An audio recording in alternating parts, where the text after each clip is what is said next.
Sebelum membahas pengertian pasar dan pengertian analisis pasar, ada satu hal yang perlu kalian ketahui bahwa pasar itu terdiri dari berbagai macam jenis. Mengapa kita perlu tahu bahwa pasar memiliki banyak jenis? Karena beda jenis pasar, maka beda juga strategi marketingnya. Langsung saja, silakan kalian cermati skema jenis-jenis pasar berikut ini. Seperti yang kalian lihat, di sini ada skema jenis-jenis pasar.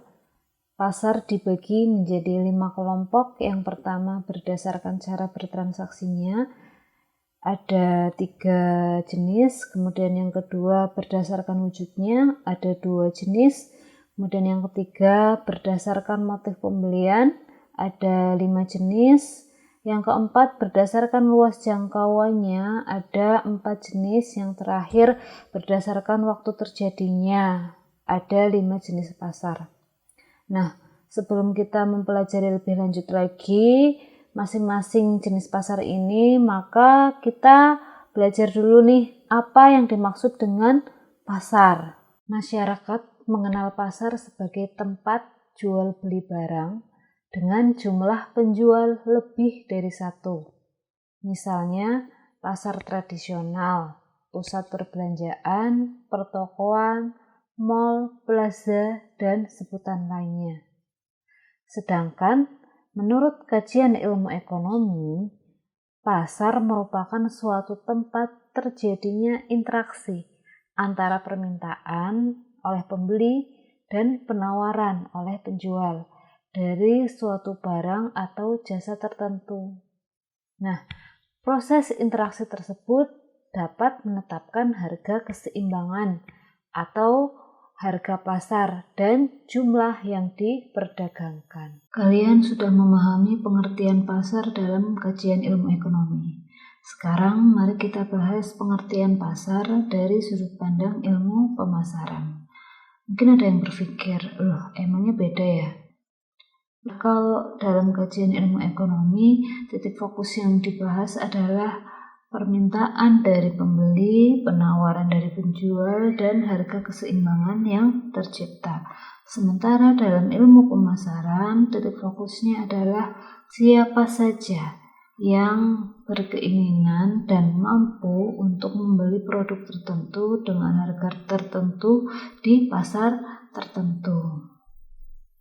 Langsung saja, mari kita bahas pengertian pasar dari sudut pandang ilmu pemasaran. Jika dilihat dari sudut pandang pemasaran, pasar dapat dimaknai sebagai orang-orang ataupun organisasi yang mempunyai kebutuhan akan produk dan mereka memiliki daya beli yang cukup guna memenuhi kebutuhan tersebut.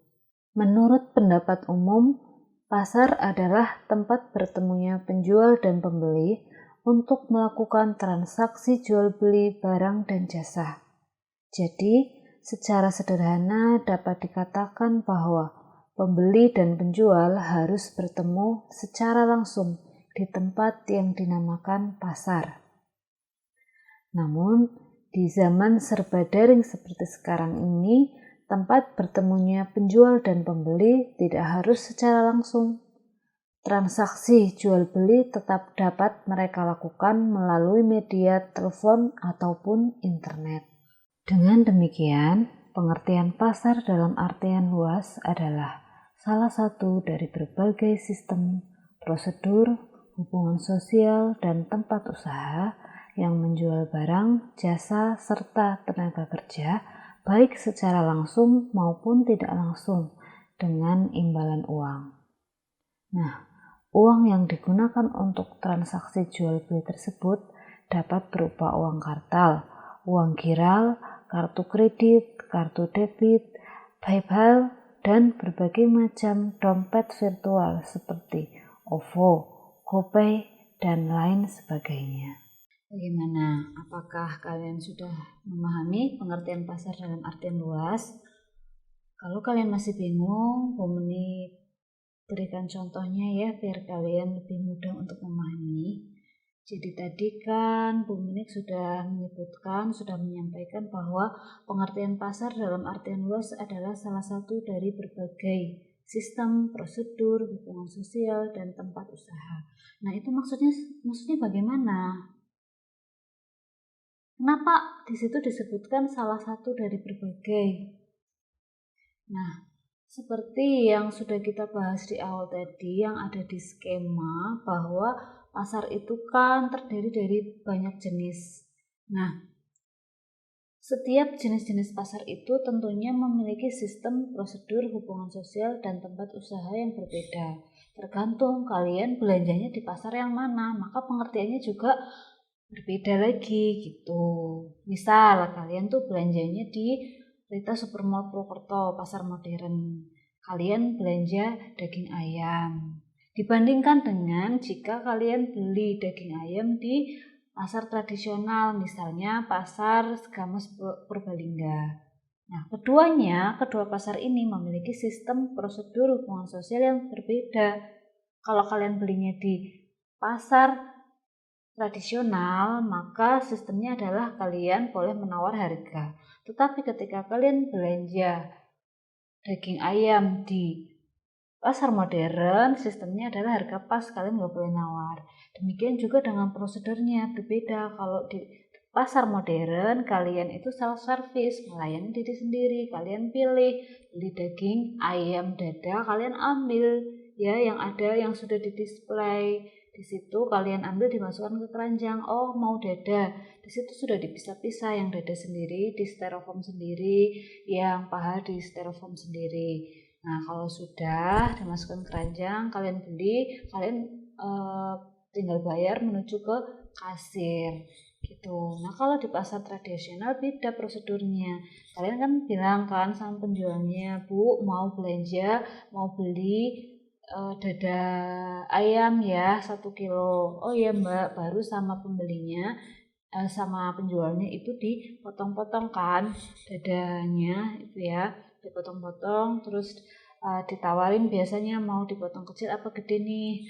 Sudah ditimbang, dimasukkan ke plastik, kemudian baru dikasihkan ke kalian selaku pembeli dan kalian baru bayar itu.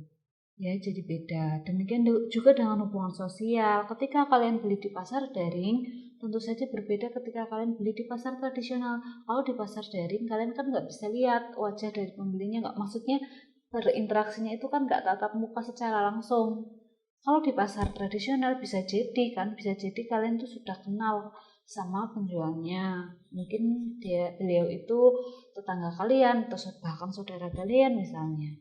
Itu cenderung lebih dekat dengan penjual dan pembeli, interaksinya itu cenderung lebih akrab kayak gitu ya. Nah, kalau demikian juga dengan tempat usahanya jelas berbeda kan, udah nggak perlu dibahas lagi. Ya gimana, pasti sudah mulai bisa memahami dengan baik, insya Allah ya. Kalau sudah, kita lanjutkan ke ini, kartu. Ada kartu kredit, kartu debit. Jadi uang yang digunakan untuk transaksi jual beli itu bisa berupa uang kartal, uang giral, kartu kredit dan sebagainya.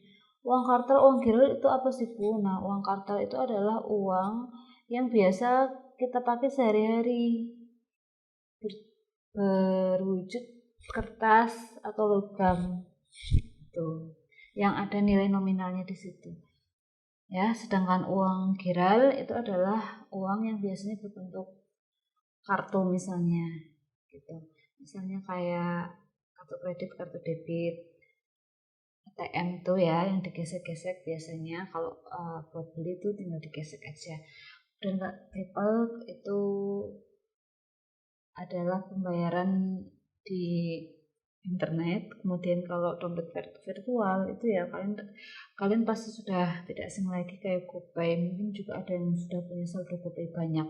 Nah itu ya, jadi kalau kalian mau beli makanan, minuman, tinggal nggak perlu kalian transfer apalagi bayar tunai, tinggal kalian ngeklik aja, karena di GoPay-nya kalian tuh udah ada saldonya. Kalian sudah memahami pengertian pasar. Selanjutnya kita bahas pengertian dari analisis. Apa yang dimaksud dengan analisis? Analisis adalah kegiatan mengamati suatu objek secara terperinci, baik secara langsung maupun tidak langsung, dengan cara menguraikan unsur-unsur pembentuknya untuk dikaji lebih lanjut. Nah, kegiatan analisis itu sendiri dapat dilakukan di berbagai bidang. Salah satunya yang sedang kita bahas sekarang adalah dalam bidang analisis pasar. Jadi objek yang diamati itu adalah pasar. Kalian sudah memahami pengertian pasar dan juga pengertian analisis.